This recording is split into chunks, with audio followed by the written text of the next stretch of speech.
Helsinki-Malmin lentokenttä on toiseksi vilkkain kenttä Suomessa, heti Helsinki-Vantaan lentokentän jälkeen. Nyt Malmin kenttää ollaan kuitenkin purkamassa Helsingin asuntopulan vuoksi. Tai oikeastaan Malmin kentästä ollaan käyty keskustelua jo 2000-luvun alusta. Mennään katsomaan, miksi tätä ei saa purkaa.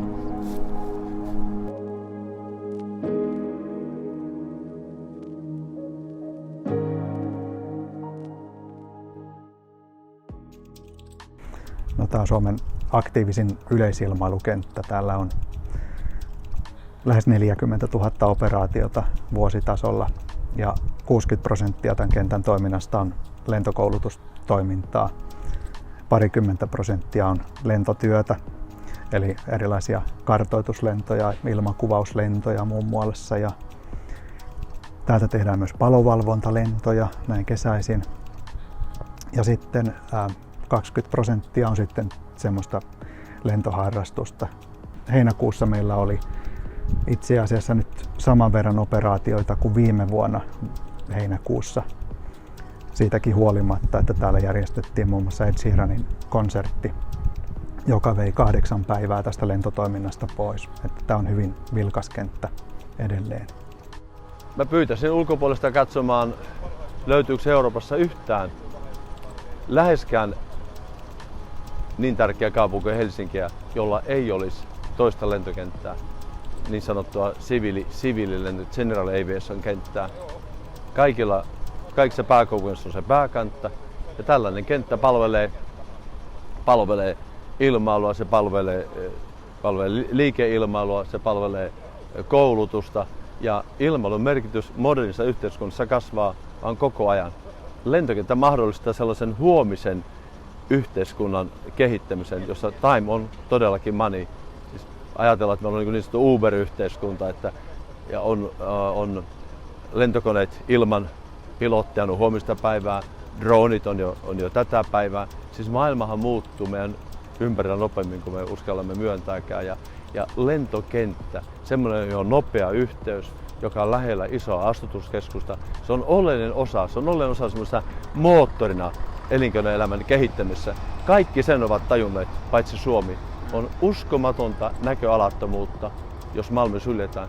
No siis, että tämähän on, tässä on paljon historiaa tässä paikassa ja tämä niin kuin nyttenkin on, että vaikka tässä koneita lentää, niin tämä on tosi rauhallinen paikka, että linnut laulaa ja niin päin pois. Tämä on niin kuin yllättävän tämmöinen niin kuin luonnonläheinen paikka, että täällä voi tulla ihan niin kuin käymään katsomassa koneita tai lenkillä tai mitä tahansa. Tämä on tämmöinen, niin kuin, miten voisi sanoa, niin kuin tämmöisen ilmailun kehdon sisällä tai vieressä on tämmöinen hieno luontoalue myöskin, että ehdottomasti niin kuin käymisen arvoinen paikka. Malmin lentokenttähän on tälle meidän ilmapahtotietoiminnalle tärkeä kahdestakin syystä.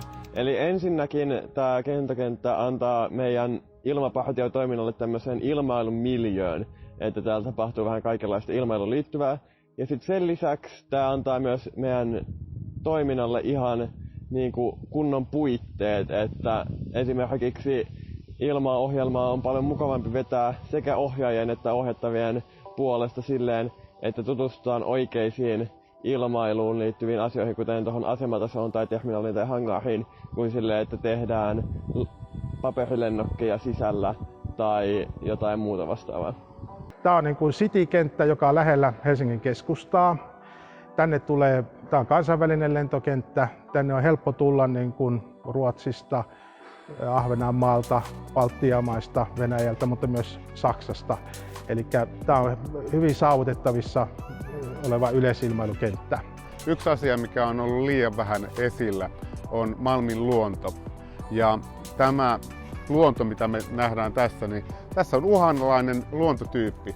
Malmin lentokentällä on noin 100 hehtaaria niittyjä. Täällä on tämmöinen aromainen niittytyyppi. Jos te katsotte ympärille tässä, niin tässä näkyy 80 vuoden lentotoiminnan tulos. Täällä on pidetty niityt niittyinä tämän lentotoiminnan takia. Ja siitä on seurauksena ollut, että tänne on kotiutunut monta uhanalaista eläinlajia ja kasvilajeja. Ja tätä aika vähän tunnetaan, mutta täällä kerrotaan, että täällä on noin 1000 perhoslajia jo tunnistettu.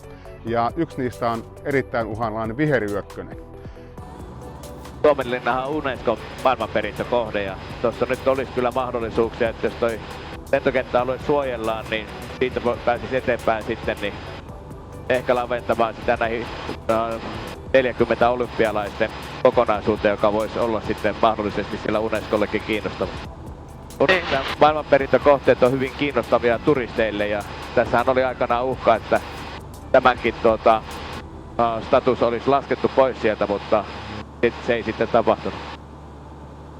Tämä on kaunis paikka, tämä on niin kuin kulttuuria. Voisi sanoa, että tässä on jopa kulttuuria ihan yhtä lailla kuin missä oopperatalossa tai teatterissa. Tämä on ihmisille täysin ilmainen. Tänne voi tulla lapsiperheet katsomaan elämystä siitä, kun helikopterit lentää, lentokoneet lentää, historialliset lentokoneet lentää. Ja sillä tavalla se on myös tämmöinen virkistys niin kuin elementti, tärkeä elementti täällä kaupungissa. No meidän lippukuntahan on tavallaan saanut perustamista ennen niin alkusysäyksensä siitä, että me todettiin, että tällainen ilmailutoiminta olisi tosi hieno, tai ilmapartiotoiminta olisi tosi hieno tänne Malmin lentokentälle. Ja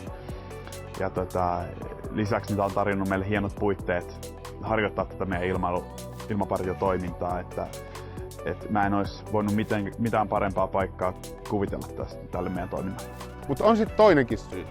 Se syy nimittäin on myöskin meille veronmaksajille se, että jos tänne Malmille rakennetaan, niin me kaikki suomalaiset joudumme kustantamaan tämän kunnallistekniikan valtionosuuden, joka tulee ARAn kautta tänne.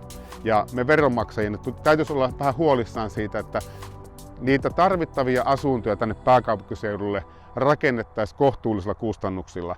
Ja silloin, jos me käytetään maaksi sellaista aluetta, joka on edullisempaa rakentaa, niin tietenkin me veronmaksajat saadaan enemmän niitä asuntoja ja asuntopula helpottuu pääkaupunkiseudulla enemmän. Tänne Malmille ei kannata suomalaisten rakentaa luonnon takia eikä sen takia, että meidän verovaroja käytetään täällä vähän huonosti. No, se on sen takia ilmapartiolle tärkeää, että se on täällä pääkaupunkiseudulla ainut paikka, missä ilmailua päästään konkreettisesti harrastamaan ja seuraamaan, joten jos sitä ei ole, niin sitten joudut käytännössä niin kuin ilmapartion on vaikea toimia pääkaupunkiseudulla. Tässä on Jakomäki ja tässä on sitten nämä Östersundomin pellot alkaa tästä näin ja tää on kaikki Helsinkiä sitten tässä tää alue.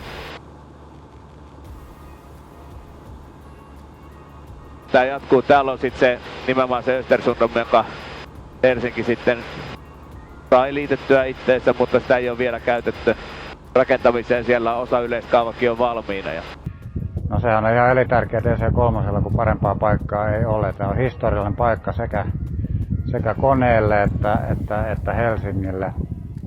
Ja meidän suuri osa lennoista on tämmöisiä paikallislentoja, mikä lennetään tässä Helsingin ympäristössä. Ja ei ole korvaava paikkaa, että on tarjottu Helsinki-Vantaata, mutta sieltä on vaikea operoida, se on liian iso kenttä, liian monimutkaista. Ja sitten on näitä ympäristössä olevia kenttiä, niin ne on vähän liian kaukana kaikki. Että se on meille kyllä hyvin haastava tilanne tulee ensi kesänä.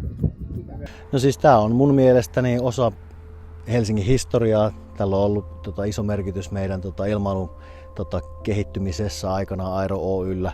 Tämä on meidän ensimmäinen niin kuin isompi kansainvälinen lentokenttä ja mistä tämä kaikki on niin kuin lähtenyt. Ja tietenkin sodan aikana niin täällä on ollut oma merkityksensä. Tässä on niin paljon historiaa, että tämä on niin kuin iso sääli, jos tämä laitetaan sitten vasaralle. Puhumattakaan siitä, että tänä päivänä niin tämä on toimiva lentokenttä ja täällä on yritystoimintaa ja koulutustoimintaa. Että tämä ei ole silleen niin kuin näivettymässä muuta kuin ulkoisten tekijöiden paineen takia, että päinvastoin täällä olisi niin kuin paljon kysyntää tälle paikalle.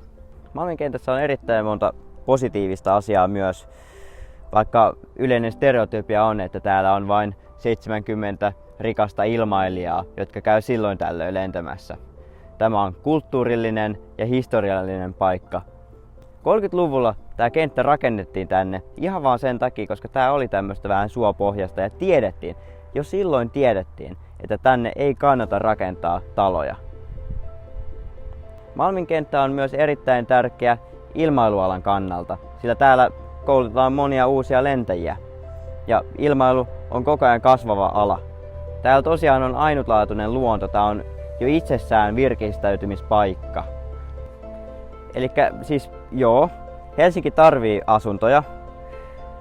Tästä tuleeko melua?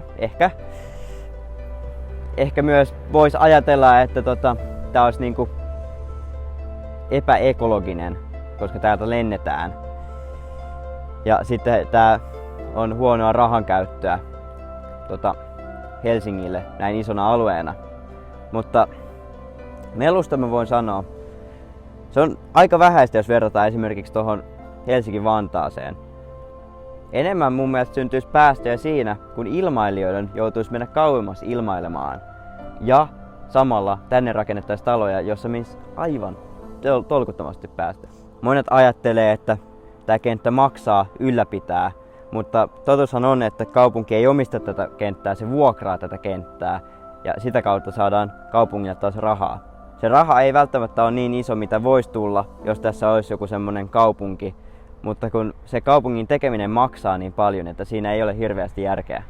Nyt herätys suomalaiset, älkää antako tämän tapahtua, vaan itse asiassa käykää laittamassa nimi siihen kansalaisaloitteeseen, jotta saadaan tämä oikeasti vielä poliittiseen keskusteluun, jospa tässä nyt vielä tämä eskalaatio voitaisiin pysäyttää ja Malmin lentokentän alueen luonto voitaisiin säästää ja sitten tämä kulttuurimaisemakin voitaisiin sitten pelastaa, mutta ennen kaikkea tämä luonto, kyllä ne asunnot saadaan muuallekin järjestymään, ihan varmasti.